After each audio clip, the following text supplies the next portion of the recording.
I'm Suzy Davidkhanian, Vice President of Content at eMarketer, and I'm so excited to be speaking with Heidi Waldusky, VP of Brand and Integrated Marketing at Quad. Hi, Heidi. Hi, Suzy. Thank you so much for having me. Thanks so much for joining us. I'm so excited. We can't ignore AI, assistant shoppers, we can't. Agents. How are you seeing that impacting the path to purchase? From discovery to actually finally converting? I think consumers are using it in a lot of really interesting ways. I think there's been sort of these assumptions that for agentic AI that people are just going to kind of turn over the entire shopping experience to AI. And I think that's probably going to be true in some instances. You know, they want AI to do the research, pick the product, compare the prices, put it in my cart, do the whole thing.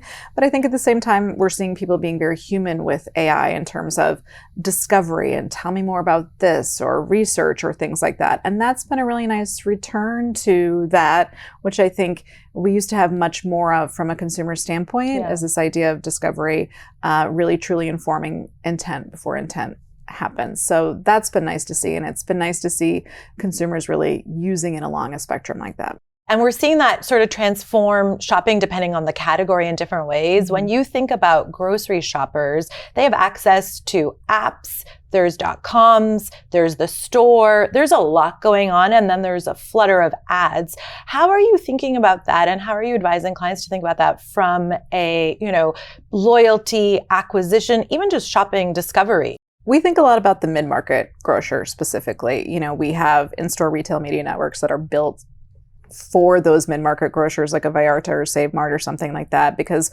what we're seeing is that there's still a tremendous desire for in-store experience, like at the regional level. A majority of people are still using their loyalty cards, they're going in store, they want to be inspired, all of these things, which even though we're seeing a huge rise in third-party apps, I think, in the lookbook, you guys have talked about that Uber was going to see almost a 48% lift in grocery delivery, which is crazy to me. So you would think that, we're just going to bypass this whole thing, kind of like when Amazon came on the scene, everybody kind of started freaking out about the point of sale and we're not going to be able to inspire people in the store anymore. But that doesn't necessarily happen, especially locally, especially regionally, especially when people love their local grocery stores so much. So that's really what we're focused on, is helping those mid-market grocers capitalize on the trends and innovation we're seeing like retail media networks, but doing it in ways that make sense for their consumer base. Yeah, to be authentic. Absolutely. And it's making sure that you have that connectivity online and in store when the person is in the store, but that every touch point, no matter what the channel is, looks and feels the same. How can retailers win at this store? It's still such a big portion of sales. It really is. And I think what we're seeing in some of the research that we've done for the Harris poll, as much as we're seeing AI will always win on convenience and efficiency and for comparison and things like that. We just have to embrace that. It is a very cool thing for consumers to have access to so they can do that initial comparison and discovery. But what we're also seeing is, over 60% of consumers are saying, actually, I need to sort of physically touch the product before I buy it. So they're heading into the store to actually look at it, to maybe engage with the salesperson, to maybe look at other things while they're there. So I think it's understanding the role that AI is going to play. And I love things like, some people are really leaning into creating those deeper in-store experiences, really making it experiential, like a sort of a Dick's House of Sport kind of thing. But then, somebody like REI is just leaning into the green vest. Like, hey, the green vests our customer service people wear are a symbol of authenticity and trust. They'll say things like, we're glad that you're getting sort of that initial information from AI, but it's never actually gone hiking. So why don't you use sort of the green vest as that verification point? And that's really nice to see the spectrum that retailers are developing to help solve for some of that. It's true, right? You have to seize the moment where it's like people are actually touching and feeling and that sort of earned trust. And that rolls really well into the last trend that you guys have in the lookbook, which is one that we believe in very, very much around creators and creating those moments of authenticity. Can you tell us how brands should be approaching working with creators?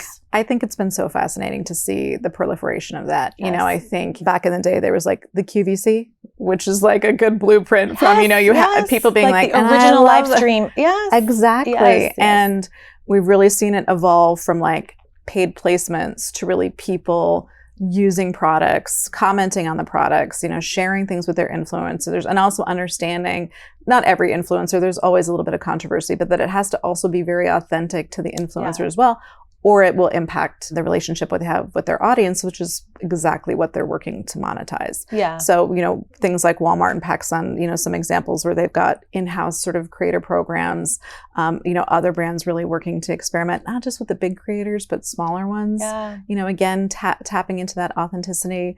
I've been really fascinated by the trend of these sort of luxury influencers like a Becca Bloom. Yes. Fascinating. She's like, look at my haul. And it's like Van Cleef. Yes. Did you see her wedding one where it was like, look Insanity. at my, yes. Insanity. I agree. And you kind of wonder, well, that's not achievable for most people, but it's highly, highly aspirational. Yes. They trust her taste. And I guarantee you if somebody saves up enough money to go buy a special necklace, they're probably going to run over and buy Van Cleef. So consumers want to be in control of their omnichannel experience. That's not what they're calling it. But I think that they are sort of exhausted by being targeted. And, it's always funny to me, you give AI more information than you ever would. The whole thing was like cookies, and I want to turn off the ads, and I don't want it to track me, and I don't want it to do this, that, or the other. But I'm turning over way more information than I used to turn over. But because it's of value to me. Yeah. And that's an important evolution in the consumer experience. You guys see a lot at Quad, and you have this vision over so many different brands and different client types. What is one thing that you guys are advising clients to be thinking about as they revamp their playbook? Understanding what's happening in the home, understanding how you can reach that consumer in the home, understanding how that can be an effective part of omnichannel is something that I think all consumer brands should retake a look at and figure out the role of mail or print or other things that really sort of help complete that offline experience for the consumer. Because again, based on the research, based on what we're seeing is, consumers are open and receptive to that. We just passed the holiday season. The Amazon catalog is one of the hottest things that you can get. Yeah. Well, and because I think people forget that you need multiple touch points with your consumer for them to be like in a store, oh yeah, you know what, I saw the postcard, and then I saw the catalog, and now I'm in the store. I want to try this new thing that I hadn't thought about before. And it's sort of all interconnected. At home, you're in a relaxed, trusting space. Exactly. We have this great guy who's at our company, and he says a lot of very smart things. But one of the things that I love, he says, John Puderbaugh, he always says, he's like, pixels are just proxies for people. Oh, interesting. And I always love it when he says that, because I think it's a reminder of the human part of marketing. Again, going back to that and remembering we can get all the data that we want, but what are the insights and ultimately what is going to move people to action? Yeah. Advertising is just a giant sociological experiment. It is all about encouraging behavior and connection. So we've got to take that data, we've got to take those insights, and we really have to think of different ways at this point of interacting, of connecting, and of doing those things as brands, because it is still a really important thing in people's lives. It's not going away anytime soon. We all identify with the brands that we purchase. They say something about who we are. So it's just making sure that we acknowledge that, and we still are ready to tell those stories and foster those connections. I love that. And it's connections and interconnections, right? Even between, like, you get something in your physical mailbox, then you get like a few days later something in your email that elicits an idea, and then you keep moving into that path to purchase. Absolutely. Consumers are wily. They will get a piece of mail, they'll scan it, they'll go do some research, they'll talk to the AI thing, they'll compare prices, they'll order online, go into the store and pick it up, buy 5 other things. Like, there is no linear journey anymore. There is no predictive journey anymore. So the best thing you can do as a retailer, as a brand, is figure out how to create those new moments. Yeah. Heidi, thanks so much for sharing all your insights and perspectives. We really appreciate it. Thank you so much for having me. I love talking to you. Me too. That was really fun.